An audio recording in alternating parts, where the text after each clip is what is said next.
And welcome everyone. We've really enjoyed this restaurant reality series. I hope those of you that are listening to this recording have also listened to some of those that were able to be provided.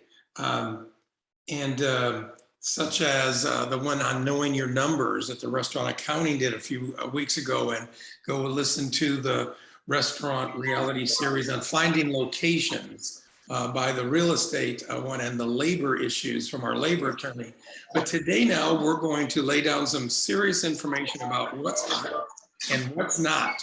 So when you are working with clients who are interested in developing something, it's good to stay as current as possible on current trends. What's happening with menus and how are they currently being managed?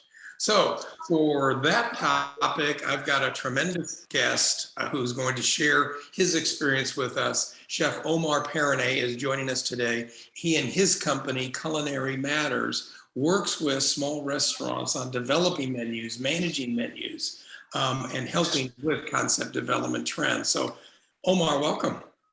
Hi, Chris. Hi, Regina. How are you doing today? So excited to be here. Thank you guys for having me. And thank you so much for everyone at the SBDC for the amazing work you guys do. Really, it's my pleasure to join you. Omar, maybe you could take a couple of minutes for the operators and the advisors that are listening and give them some background as to what Culinary Matters is, what you've been doing, and then we'll go right into the heart of the matter and we'll talk about current trends and menus. Oh yeah, of course. So Culinary Matters, we are a menu development agency, a creative culinary agency. So we basically help people go from idea to market in the restaurant space, but focusing primarily in product and concept development. So people come to us because they want really cool, bold concepts that cannot be forgotten, you know? So we help people with their menus and help them go through the entire menu development process. And I love that now people understand how menu drives so many of the aspects of opening a restaurant, if not most of them. And so, yeah, we help people with that. With not just coming up with the idea and funneling down all those thoughts and ideas into really what the distilled concept it's going to be, but then to the specifics, going through creating all the menu items, tasting, food photography, and then selecting everything else that comes after that. Everything else is driven by menu like design, and then turns into construction. But a lot of things that I learned from a really, really awesome mentor I had named Tripoli. Thank you. We're getting some background noise, I guess, when you're talking, or at least I am. Maybe, hopefully everyone else is getting a clear recording, or maybe it can be edited out, but it's a little rough. But you're in a tremendous position then, I think, to help us understand current trends. You've been working with small restaurants as they develop. You've been, as you mentioned, you've been helping them with their creative menu work and helping them take their menu and then making it operational. So why don't we just do a little overview for the listeners on what seems to be working now, post-COVID. What are the hot trends that you're seeing restaurants doing more of?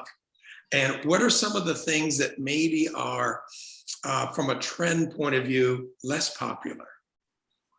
Right. So let's talk about food trends for a second, and also let's understand that it's not only food trends, right? There's also another trends that we're seeing in the operations point of view and how to handle labor and cost better. But the thing that everyone really likes to talk about is what are the hot foods? You know, what are the things that people are talking about and the concepts that we are going to continue to see? Well, one of the first ones I would say, it's plant dominance. We've seen it for the last few years. This year, it's everywhere. Everyone has more plant-based proteins, like from plant-based chicken to potato milk to all the alternative nut milks that we see in all these cute cafes that we're opening every day. So plant-based foods is something that's here to stay, and I think not so much trying to catch a trend, but listening to the market and understanding there's a need for it that's growing every year. And if you're not doing a plant only or a plant focused concept, at least you can take that into consideration when you make your menu. People will be looking for plant-based options. Is the audio any better?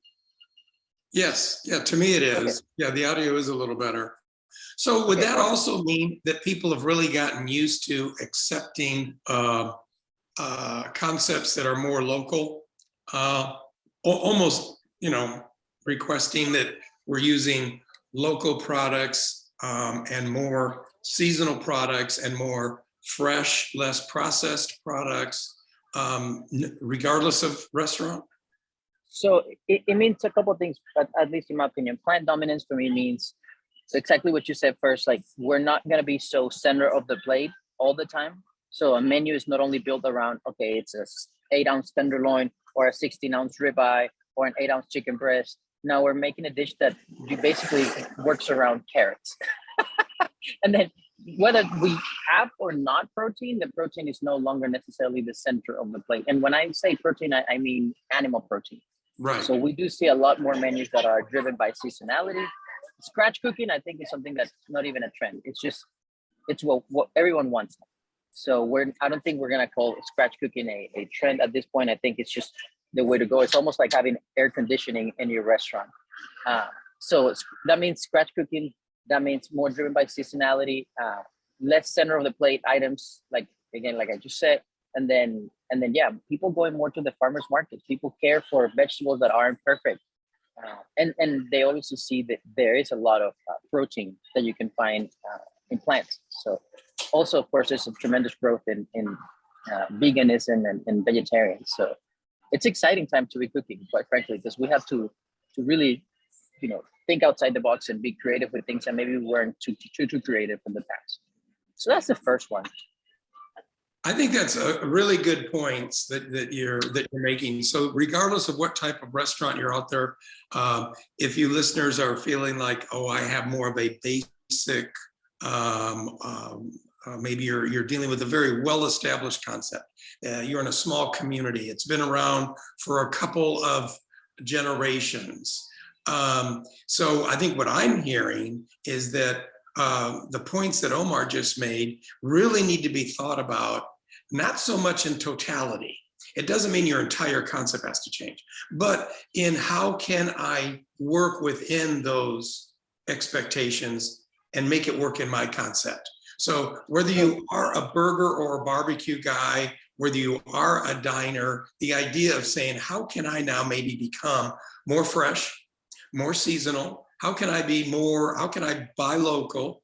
So that this way I'm keeping up with where my diners are taking me. Would that be a fair assumption, Omar?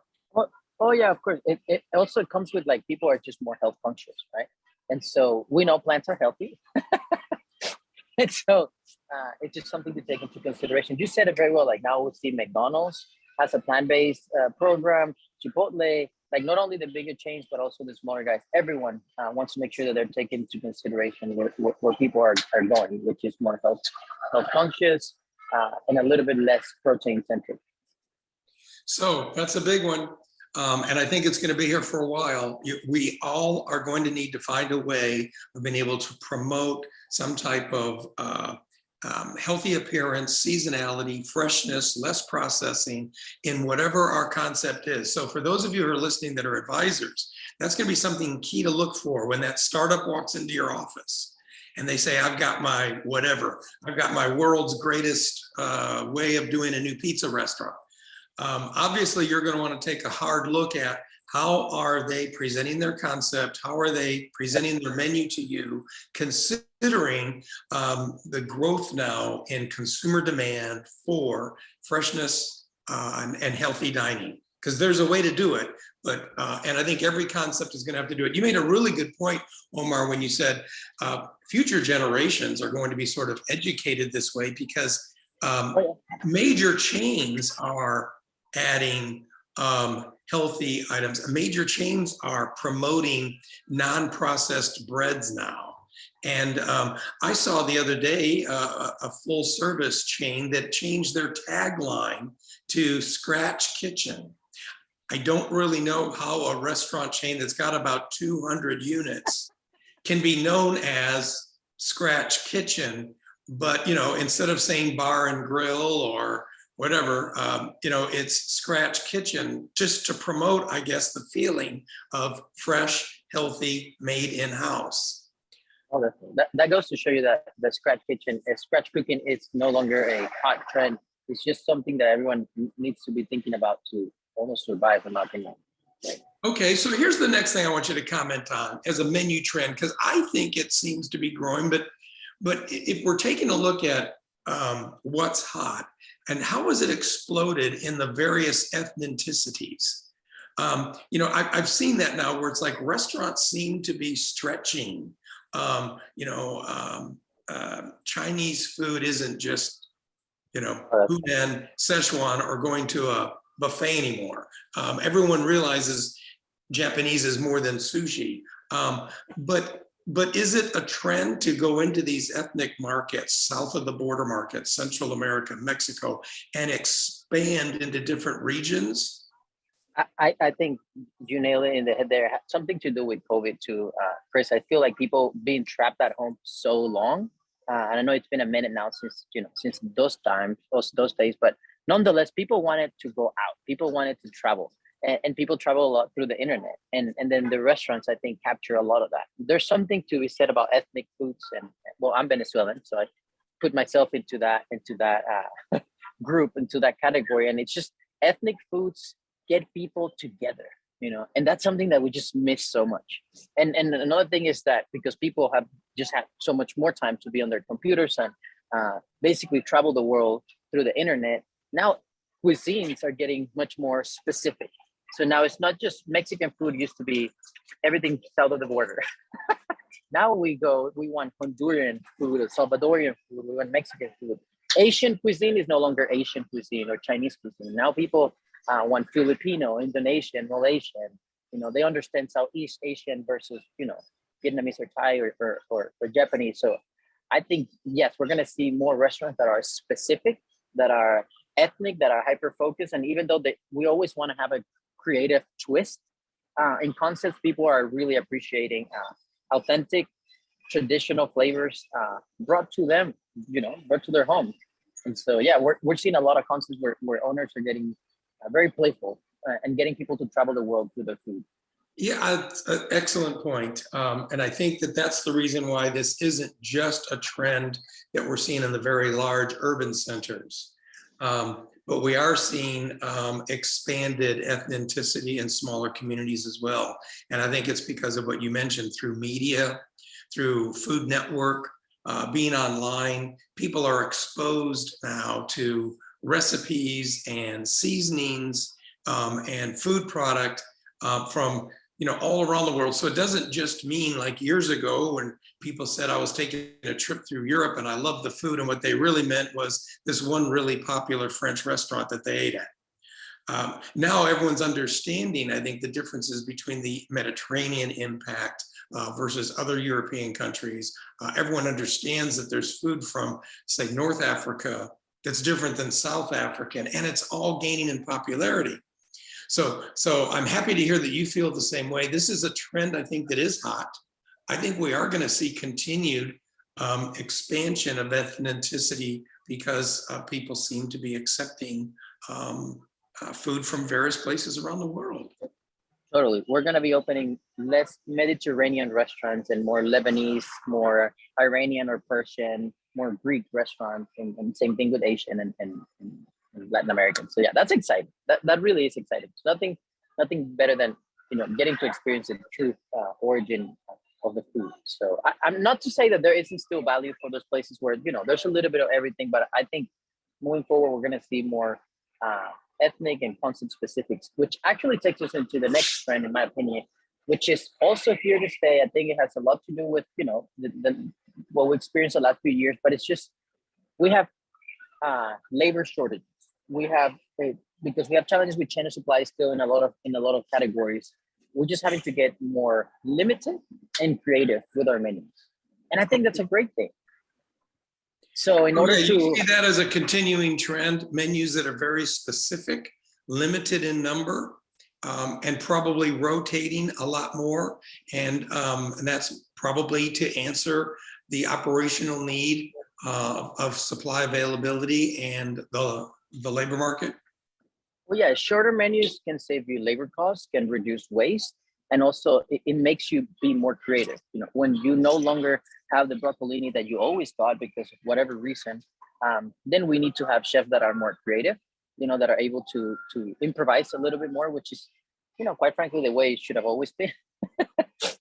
Driven by product, and so limited but creative menus, I think it's something that's also here to stay. And also I feel like restaurant owners have realized that you don't necessarily have to have 100 menu items to reach your sales goals. At the end of the day, we know very well that having 35 salads or having 6, you might as well just have 6, because you could be very well splitting the same dollar. Now, that's a really good point you've made. And I think operators have struggled with that. People, especially in smaller communities, people that have owned restaurants for a long period of time, 10, 20, 30 years, they seem to have menus that grew from 1 page to 2, from 2 to 3. And the answer was always the same. You know, we started them as specials. People like them, so we added them to the menu. And now what happens is, yeah, I've got 70 items on my menu. I've got 18 different salads.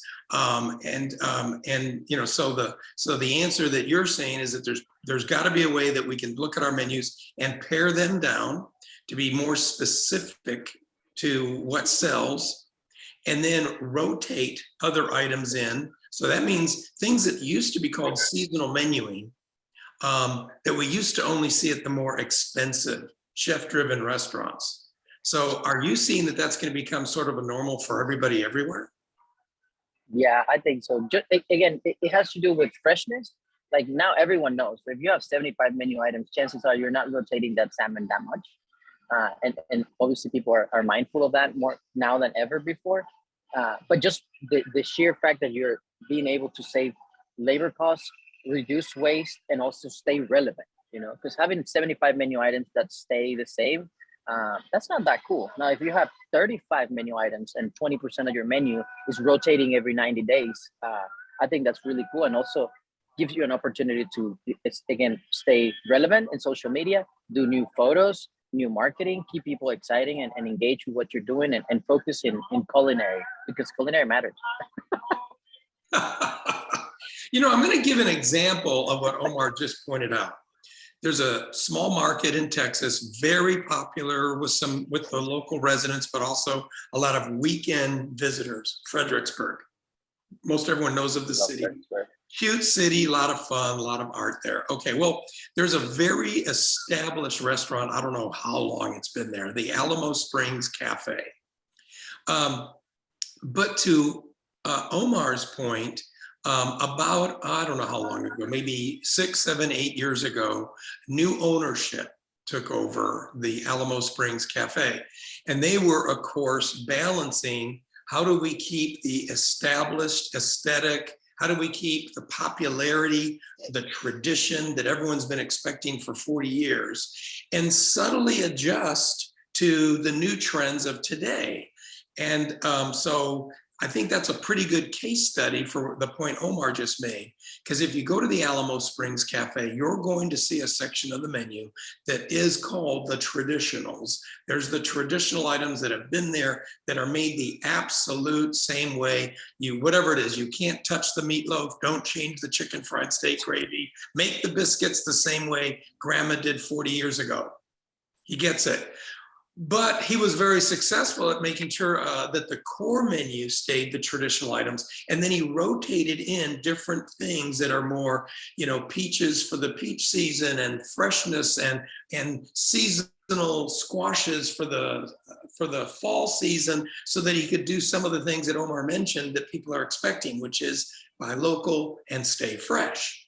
So there is a way, I think, of doing this. And I think we kind of have to, because I would agree that this is not a short-term fad. This is the way people are expecting to eat. This is definitely a trend. It's hot.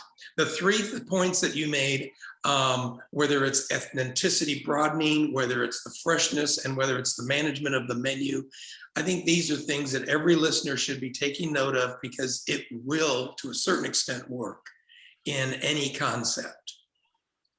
Very good principles. Okay, so let's go into our, oh, go ahead.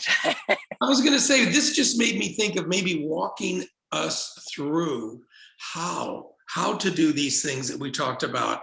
I've heard you say before that, menu isn't just an item that you do once. Menu isn't just something people read and order from.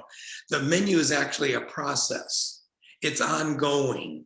So maybe let's talk about how, if people are going to stay current with a hot trend, how do you start with menu development? How do you manage the menu process? The importance of things like layout, placement, pricing, photography. How important are those principles when you manage a menu? Well, so let's start with, there's a difference between doing your very first menu, which is really foundational, right? That's what's going to set the tone for your entire concept. And then there's seasonal menu updating, which is staying within, the boundaries of your concept, but then keeping it current, keeping it relevant. So when you make a new concept, I think the first question that comes to mind is why? Why are you doing this concept? I think this is important because as much as, we've opened all kinds of types of restaurant, ethnic, not ethnic, pizza, taco, sushi, you name them. I think it's important that concepts have a soul, so to speak. So when you talk to the owner, you want to know why they did something. And at least for me, since that's basically what I do. I develop recipes and operating procedures for restaurants. I always want to make sure that I understand why an owner is doing something, because from their inspiration, it's basically what I'm going to do is I'm going to produce something that's coming from their inspiration. I'm going to develop an idea. I'm going to develop recipes that come from the owner's vision. And so I think for me, that's very important, is why they want to do something.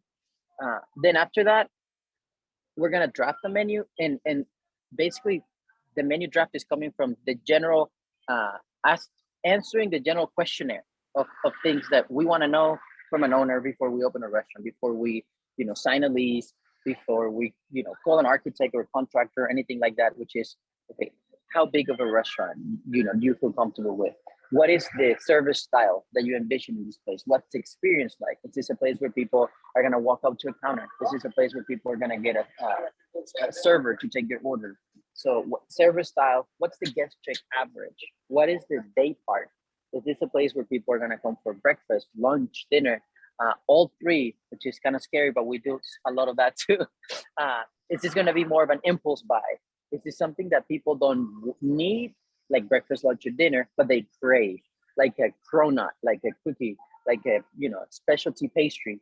So I think after you answer some of those basic questions, we start, like someone would say, funneling down those ideas to, okay, this is what we're doing. We're doing a, let's just say, interior Mexican concept. Okay, great. So then from that, we're going to break down menu categories.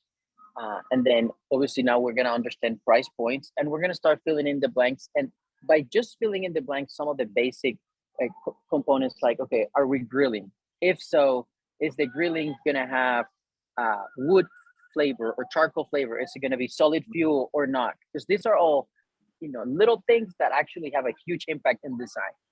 And so at the very early stages of menuing, we won't be finalizing, seasonings or specific portions, but we definitely want to know the unique selling points of our concept, the things that we're going to be known for, and the things that we want to, I always like to say, the things that we're going to overdo.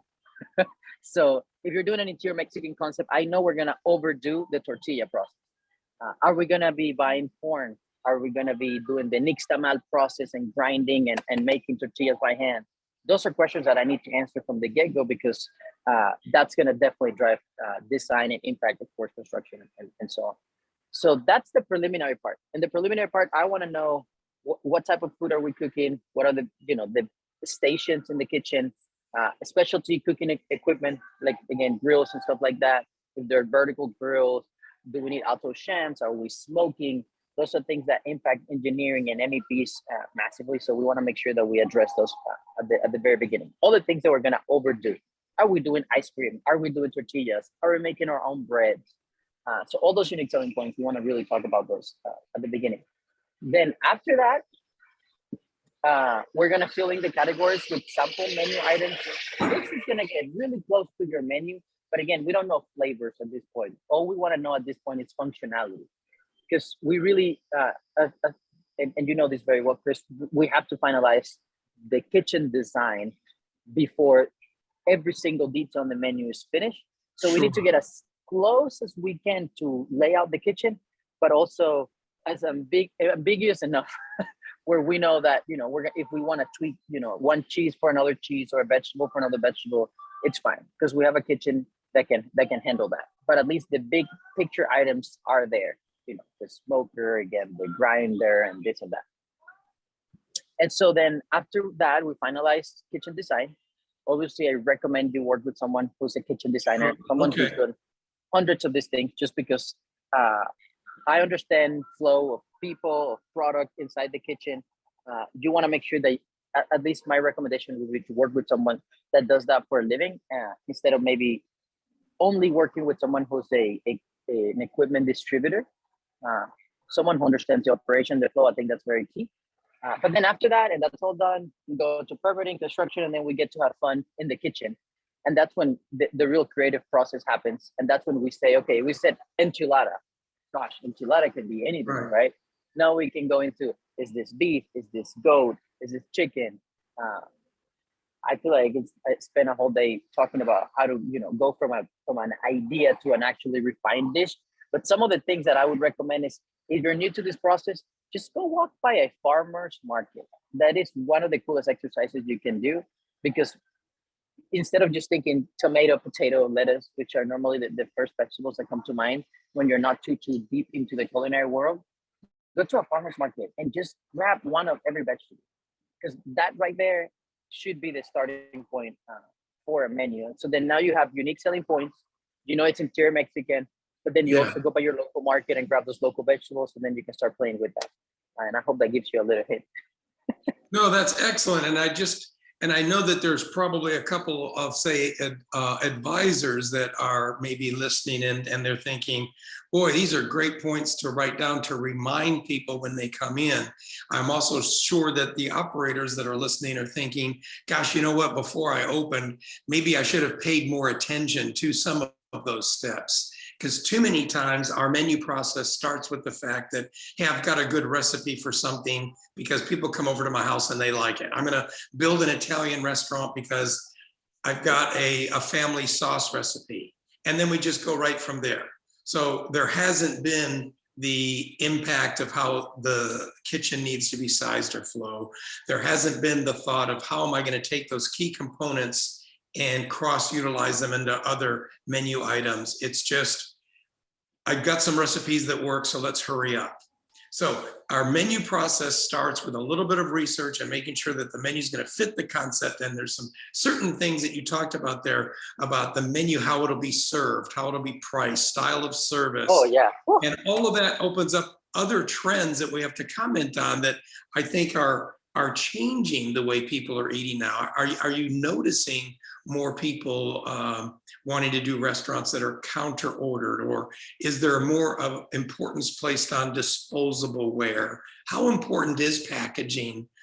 Is there a bigger trend with people wanting to order and take home, or say curbside pick up their food?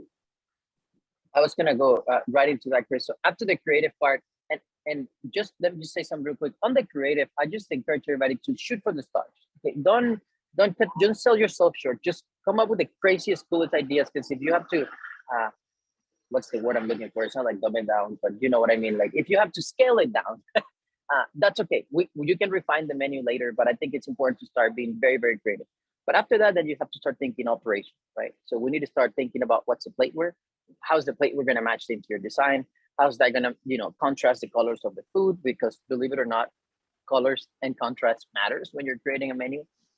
But then you talked about packaging, and that's something that before it was a last minute thought. And I say before, it's just 5 years ago. Some foods traveled well, and if they didn't, well, it's whatever. and now that's definitely not the case. Now we're making menus that most everything travels well. And that's just because, now we see everybody is taking into consideration delivery and third party and first party delivery. And then that brings up the next point, which is digital assets. So you could, back in the day, have a restaurant where no one knew how your food looked. And now you just can't do that anymore. Because for a lot of restaurants, especially now having so many food halls and cloud concepts coming up in the market, sometimes the only opportunity you have to catch a client is through social media. Some restaurants don't even have basically a curb appeal. So all they have is the internet, and the internet, all we have is digital assets. So video, food, photography, it's an absolute necessity. And for every single concept that we develop, we're actually doing a minimum of 2 photo shoots, one in studio before the place is actually Really? built, which is very conceptual. That's where we get really, really close to the food with those micro lenses, and we want to see, the dripping and the very conceptual. Not necessarily people will get to see the entirety of a dish. We just want to get them to see what the concept is about, get them excited. That's just basically press release worthy imagery and videos, website worthy, Instagram worthy content. And then after we are on site, after say we're issued certificate of occupancy, we're training the staff, then we're gonna do the classic photo shoot, every single item from above, just to put it on and third party and all the online ordering systems. Which, again, if you're on an online ordering platform, there is nothing that sets you apart from the restaurant next door but your pictures. So you want to make sure that people are eating with their eyes, because that's really what's going to help them make the decision whether ordering from you or the other Mexican restaurant on the street. Good points. And that's something that's kind of new to me, is how important photography has gotten. It isn't so much people needing photos for the actual menu, but they need photos for their social media promotion. Menus have to be Instagrammable. Because things are so popular now with wanting to be convenient and travel, whether it's curbside pickup or whether it's home delivery, those things are being now sold on online ordering. And websites, of course, are requiring excellent photos. So yeah, food photography is so much more important now than it used to be. We also even see a lot of operators, I'm not saying everybody, but we're seeing a lot of people trying the first party delivery route, which is turning, the third party delivery, which is not only very, very costly. Some people consider it almost more a marketing expense than really a delivery. And they're trying first party delivery, trying to turn that otherwise expense into a profit center. So yeah, packaging, huge. Everybody's now going with the eco products. It's super hard to get your hands in any of this. But again, if we're in a world where people are buying so much food to go, then having your logo bags and your logo, to go containers and making sure that the food looks well, that travels well, that we keep crispy food crispy, cold food cold and hot food hot. It's just fundamental.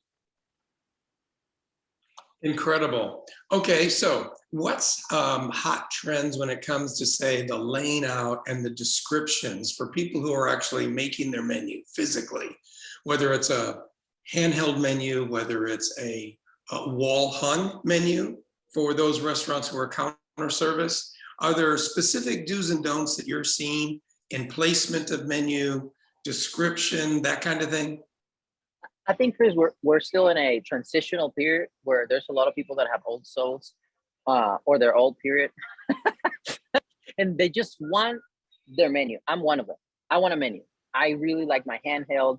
I like the nice stock, But I say we're in a transitional period because self-ordering, it's here to stay.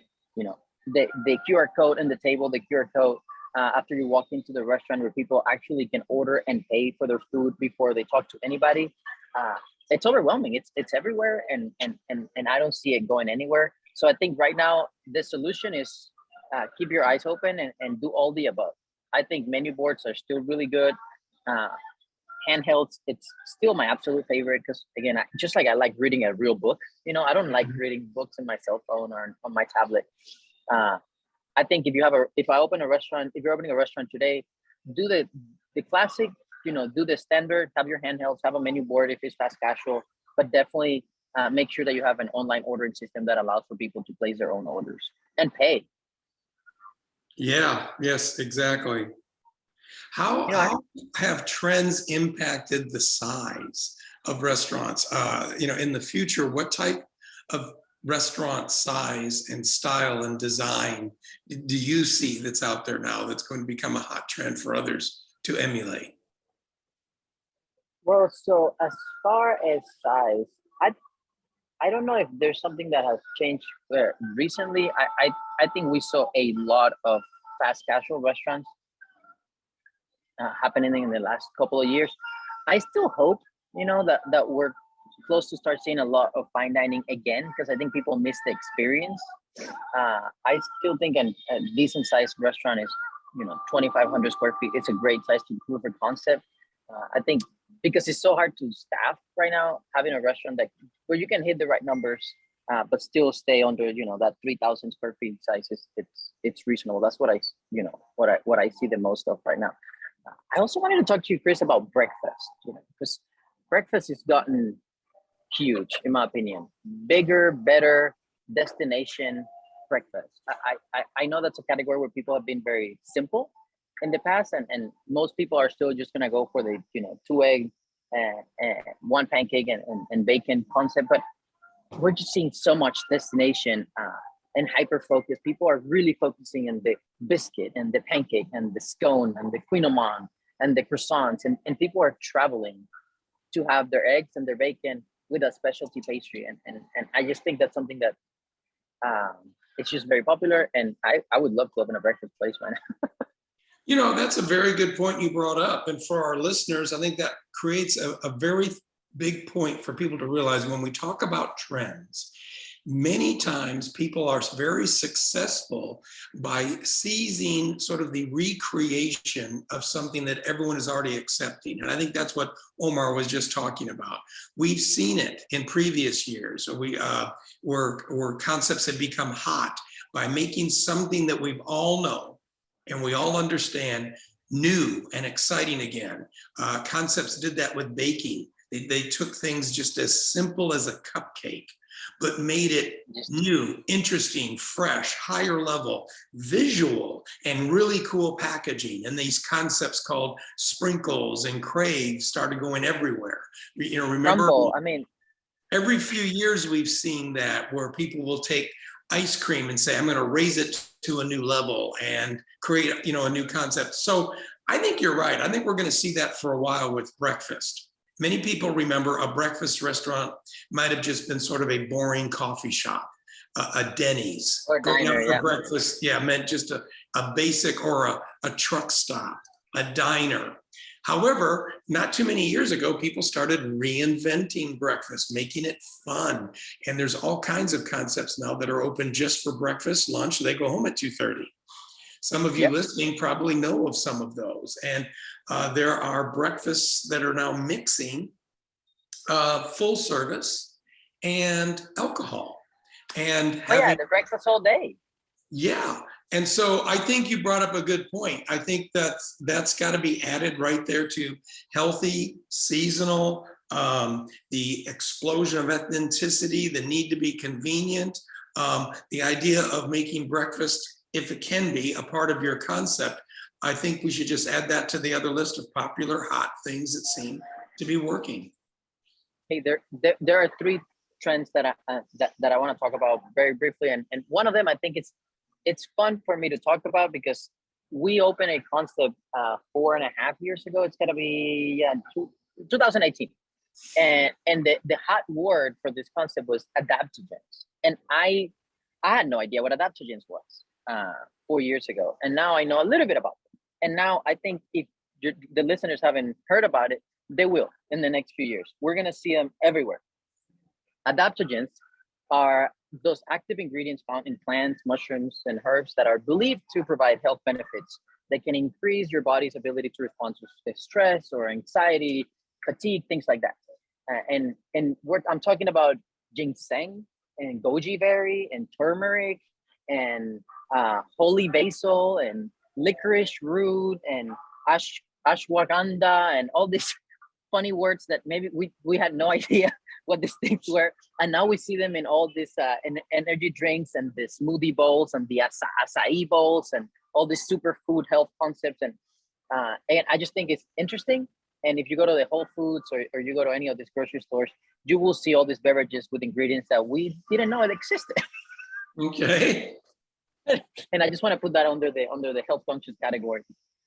Another one that I think it was really hot last year and remains hot is the flowers, the botanicals in cocktails primarily, but also in desserts and some other applications. So we'll still see a lot of lavender and rose and jasmine and elderflower. So there's just some cool things to keep in mind to sprinkle in some of those menus if you want to, if you want a 2022 menu. And then the last one, and I don't think it's a fun one, but I don't know what you've seen in the news and different places that you travel, Chris, but I see cannabis everywhere. I see it drizzle on pies at Stone Pizza in New York City. I see custom cakes from Chicago's bakery, the Wake and Bake over here. And I just think it's something that in the food industry is going to get more predominant in the next 5 years. What do you think about that? I think you're right. I mean, there was even in one of the food service periodicals, there was an article that just simply said, cannabis is coming to a community near you. It'll be introduced in various menus. It is, I think it's an up and coming trend. People are finding ways of incorporating cannabis, much like the seasonal flowers and other botanicals. We're going to see cannabis probably used in a certain amount of menus. You know what I would like to do now, since you've touched really well on trends and some key things that are out there now and some things that are coming. And I appreciate you walking people through the process, menu as a process, so everyone understands it's not a stationary thing. You can't just keep serving the same menu. If you're not understanding it, if you're not updating it, if you're not redesigning it seasonally, then you're following outside of current trends. But the next thing I'd like to have you talk to the listeners a little bit about is, are there new current ways of helping people manage their menu? The cost involved in the menu, the operational side of menu management, what's out there? Everyone is concerned with, of course, costs rising. Sure, we know that labor is also difficult, but are there new trends to help us watch and learn from our product cost? I think definitely, Chris, there are newer technologies, but also the most important thing is there's a new and vivid awareness of cost. And I think that really makes a huge difference. We've had really cool systems ever since I started in the restaurant industry, not that long ago. But now I see everyone cares about it. And I think that makes a huge difference. So food costs, we've always known that, if you're going to own a restaurant, one of the two biggest expenses that you're going to have to manage, it's food costs. But people still, till just a couple of years ago, they were not doing the most basic things. And you know who you are to control food costs, such as basically writing down our recipes and pricing things correctly, making sure that when we price items, we're taking into consideration cost, but also the menu mix, so how an item compares to another item within your menu, and also market research, right? How much is the guy down the street selling their hamburger for, thereby how much can you sell yours for, not just driven by cost. But that's just step one. That's just to price an item.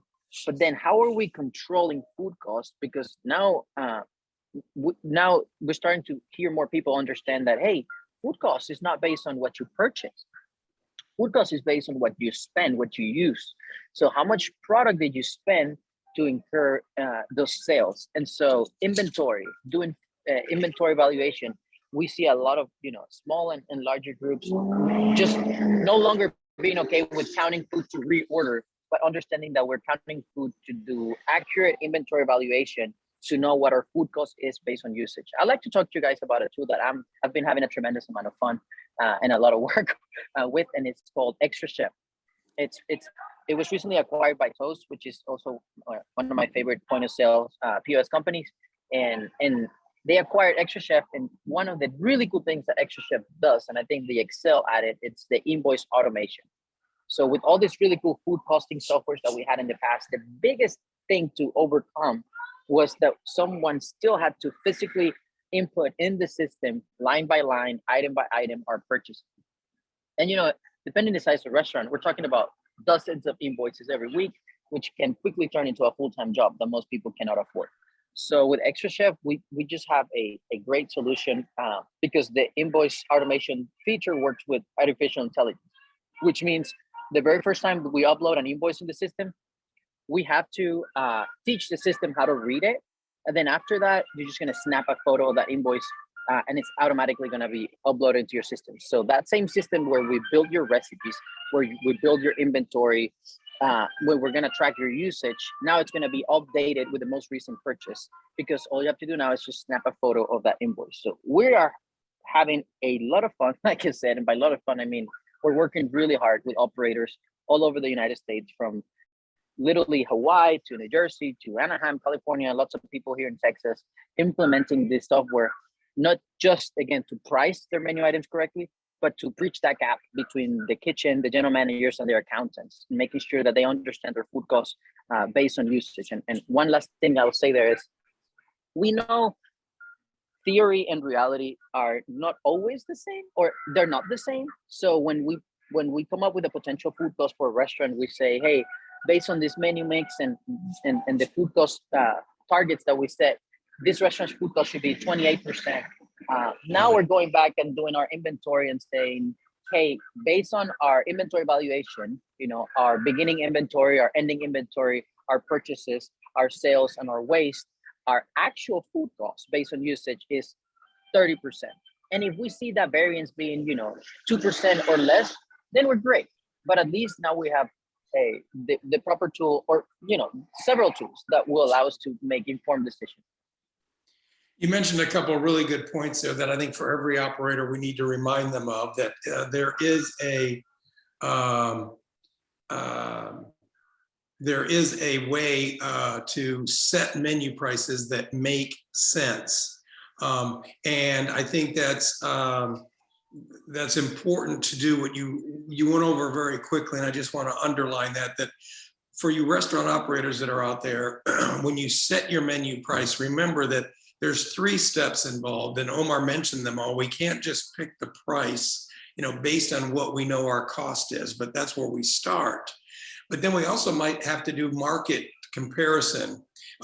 When I've seen restaurants go out into their market and see what their customers are spending when they're not eating at their restaurant, a lot of times they realize that they might be leaving some money on the table, because they're finding that other dessert sections might be charging, we'll say $7.50 per dessert. And so why is it that our slice of cake is still being sold at $5? Or non-alcoholic beverages, tea, Diet Coke, other restaurants in your neighborhood might be charging $2.50. And so why are we at $2? So you might want to take a look at least a few times a year, what's the market being able to sell similar items or categories on. And then the third one, of course, is sales mix. How does this item impact my whole menu? So that's one item I think that is really important as far as a way of managing your menu that many operators do wrong, and that's setting price. The other thing that I find interesting too is if there's a reliable and relatively inexpensive way of using technology to manage menu and update cost. Hallelujah. Where was that when I was owning my restaurants? Because it is difficult, I know, and too many hands-on operators skip the idea of updating item cost. They skip proper inventories, and they're always behind then on knowing what your menu really costs you. And so it's impossible to stay current on trends without properly managing your menu. So those couple of points I think are well taken. What else? What's next? If you had a crystal ball, what do you see us doing more in the next few years here in as far as trends with menu or trends with menu management and operations? Oh gosh, I think we kind of went over mostly. I just see a lot more restaurants, Chris. I mean, I don't think the industry, I mean, obviously we know it's been hurt and whatnot, but I think it's roaring back. And even though we see, you know, some challenges, because we do see them with the current, you know, financial situation of the country, of the world, yes, quite frankly. But I still see just a ton of restaurants opening. And so that just basically means that everybody has to have all hands in deck and just be committed to excellence, because there's going to be, people are already eating somewhere else. So we just That's a very good point. Yeah, it's only going to become more competitive. And I think I would agree with you. I know that financial times in the short term are a little uncertain. People are concerned, gas prices, travel down. Does that mean that we're going to have fewer people attending conventions? Does that mean that that's fewer people then out and about to dine? But I think that a lot of those are short-term concerns. I see more restaurants opening too. And it's incredible because, you know, costs are high. Costs to find sites are high. Cost to build is high. But yet restaurants are finding this a good time to either try to expand, and new restaurants are finding this a good time to develop. So advisors that are listening, be ready because new concepts are coming your way. Oh yeah, exactly. A question came in, Omar, that maybe you could take the last minute or two to talk about, and that is, could you go into a little bit of detail on the type of restaurants that you work with, the type of advice that you give? The person was wondering if it would be proper to ask about restaurants that you advise, and maybe a little bit more about the company that you own. So maybe you could tell people a little bit of the variety of the restaurants you're working with, the type of services and that kind of thing. Yeah, so on the new concept development side, we work mostly with independent restaurant owners, and those are the really fun projects for us. So those are a lot of times people that are opening their very first restaurant, and we help them with all the, creating the entire thing. So I just opened a brew pub in the city of Bel Air in Houston called Counter Common. So that's a fusion of Vietnamese, Korean, and Mexican food, because the owners are from those three different places, and one of them is a brewmaster. So we're doing that brew pub. Wow. Right there, I just have to say before I forget, now right there, that's an example of what you were talking about with the broadening of ethnicity.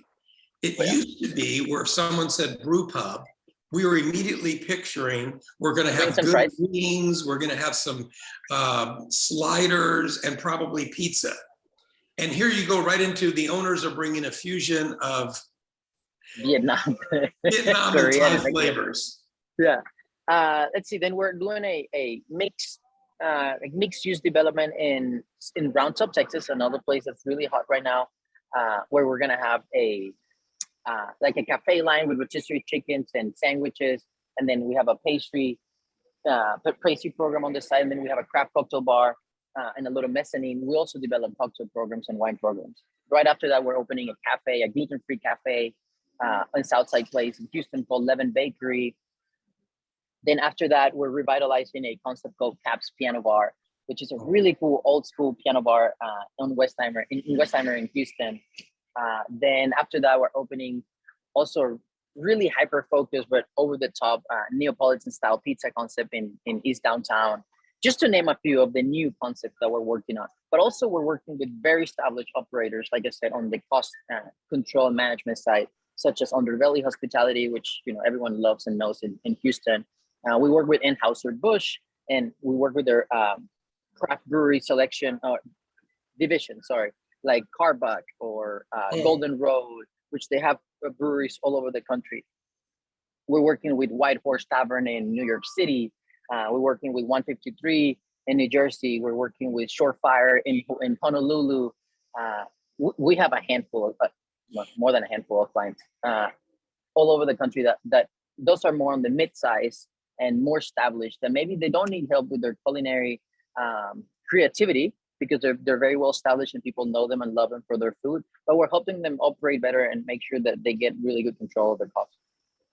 Great examples. So just to quickly summarize, Omar and his team seem to be busy with established restaurant operators that just want to manage menu or update menu or improve kitchen operations. And then of course, new startup concepts, regardless of where they're located, counter service, full service, ethnic, mainstream American, helping with the creative part and the opening part. So Omar, I think that's going to wrap it up for today. Thank you so much for your points. You hit so many good trends about the importance of breakfast and plant-based and ethnicity and convenience and improved packaging. And then you shared the really good points on how we can't forget the ongoing importance of menu operations, because we're not going to be able to have hot concepts operate profitably for long if we can't manage our menu. So thank you so much.